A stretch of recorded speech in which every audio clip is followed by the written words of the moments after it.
Kaleshwaram project లో 100 components ఉన్నాయన్నారు కేటీఆర్. ఒక్క దాంట్లో చిన్న సమస్య వస్తే మొత్తం ప్రాజెక్టే వేస్ట్ అని దుష్ప్రచారం చేస్తున్నారని మండిపడ్డారు.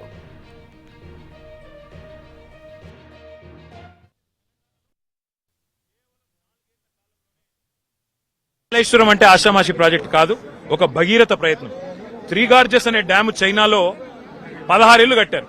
అదొక ఇంజనీరింగ్ మార్వెల్ అని చెప్పుకుంటారు. అట్లాంటిది తెలంగాణలో కేవలం 4 ఏళ్ల కాలంలోనే మరి 45 లక్షల ఎకరాలకు నీళ్లిచ్చే ఒక అద్భుతమైన ప్రాజెక్ట్ నిర్మాణం చేస్తే అందులో 100 అంకాలుంటే 100 కంపోనెంట్లుంటే ఒక్క బ్యారేజీలో 2 పిల్లర్లకు, అది కూడా ఈ కాంగ్రెస్ విధవులు చేసిన పని అనేది నాకు ఈ రోజు కూడా బలమైన నమ్మకం.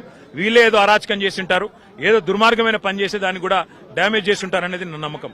ఒక్క 2 పిల్లర్లకు పగుళ్లొస్తే భూమి బద్దలైపోయినట్టు. అంటే 29-30 లక్షల క్యూసెక్కుల వరద, 500 సంవత్సరాల చరిత్రలో ఎన్నడూ గోదావరి నదిలో రాని వరద వచ్చినా తట్టుకొని నిలబడ్డది మేడిగడ్డ అన్నారం సుందిల్లా బ్యారేజ్.